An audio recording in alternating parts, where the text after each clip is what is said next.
আলাইকুম সবাইকে। এই যে সুন্দর একটা জায়গা দেখতেই পাচ্ছি। আপনি ফেলো দাও। হ্যালো এভরিওয়ান, সবাইকে স্বাগতম ফালস মেয়ার ভ্রমণের সেকেন্ড পার্টে। যারা কিনা ফার্স্ট পার্ট দেখেছেন তাদেরকে সবাইকে স্বাগতম। যারা ফার্স্ট পার্ট দেখেননি কাইন্ডলি আমার পেজে যেয়ে ফার্স্ট পার্টটি দেখবেন এবং আমার পেজটাকে ফলো করে দিবেন। সো এটা ছিল আমরা হেঁটে হেঁটে আসার পর একটা বুথ। অলরেডি বাংলাদেশের রাওয়া গেটের সামনেও আমি এই টাইপের ফুড বুথগুলো দেখেছিলাম, যে কোনো জায়গায় এখানে জাস্ট ইউরো দিলেই এখান থেকে যেটা খেতে চাচ্ছেন সেটা চলে আসবে। আমরা 2 ইউরো দিয়ে একটা কোক নিয়েছিলাম। সো এখানে এছাড়াও মিট, বিভিন্ন টাইপের মিট ছিল যেটা কিনা হালাল না হারাম, সো এর জন্য আমরা নেইনি।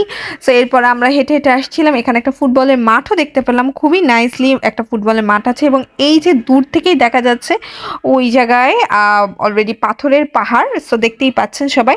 এরপর আমরা হেঁটে হেঁটে এটার কাছাকাছি চলে আসলাম এবং দেখলাম যে এখানে বসার বেশ স্পেস আছে, বিকজ অনেক মানুষ হেঁটে হেঁটে আসার পর যাতে এখানে একটু রেস্ট নিতে পারে। এবং বসার স্পেসগুলো খুব কাঠের তৈরি এবং খুব ইউনিক লাগলো আমার কাছে, অনেক নাইসলি ডেকোরেট করা। পাথরের পাহাড়ের ওঠার ঠিক আগেই এখানে একটা খুব সুন্দর রেস্টুরেন্ট আছে। আফিফের আব্বু এখানে যেহেতু আগে এসেছে এই রেস্টুরেন্টটা জানে। আমরা চিন্তা করেছিলাম এখানে লাঞ্চ করব, কিন্তু আনফর্চুনেটলি ক্রিসমাস হলিডের কারণে এই টোটালি রেস্টুরেন্টটা অফ ছিল।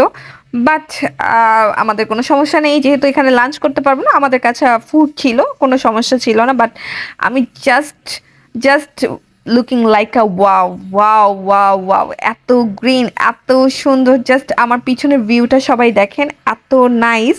ঠিক এখানে পাহাড় এবং পিছনে আর নিচের দিকে গ্রাম, এত সুন্দর লাগছিল আমার দেখে। আমি জাস্ট তাকিয়েছিলাম, এত নাইস ভিউ। আলহামদুলিল্লাহ আলহামদুলিল্লাহ আলহামদুলিল্লাহ, আল্লাহ আমাকে এত সুন্দর জায়গা দেখার তৌফিক দান করেছেন। এই যে দূর থেকে দেখতে পাচ্ছেন পাথরের পাহাড়টা উপরের দিকে উঠে যাচ্ছে এবং এই পাথরগুলো আমরা বেয়ে বেয়ে বেয়ে বেয়ে পাথরের পাহাড়ে উঠবো।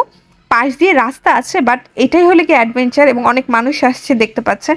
এবং ম্যাক্সিমাম মানুষই এই পাথরের উপর দিয়ে বেয়ে বেয়ে ওঠে এবং এটা kind of exercise, kind of adventure, যারা যেটা মনে করে। এবং আমরাও এই অ্যাডভেঞ্চারটা করেছি এবং এই পাথরের উপরে একটার উপরে পা দিয়ে আরেকটার উপর দিয়ে আমরা হেঁটে গিয়েছি। দেখতেই পাচ্ছেন অনেক মানুষরা এভাবে হেঁটে হেঁটে উঠছে। বাট আনফর্চুনেটলি একবার আমার ফোন অলরেডি হাত থেকে পড়ে গিয়েছিল, আর এই পাথরের উপর আরেকবার যদি মোবাইলটা পড়ে যায় পুরো ভেঙে যাবে, তাই আমি এরপরে আর ক্যাপচার করতে পারিনি। সো ওই পাথরগুলো পার হওয়ার পরে ছিল ঝর্ণার পানি ছিল, এরপরে আর পাথরে ওঠা যায় না। এরপরের অপশন হলো কি এরকম সিঁড়ি দিয়ে উঠতে হবে।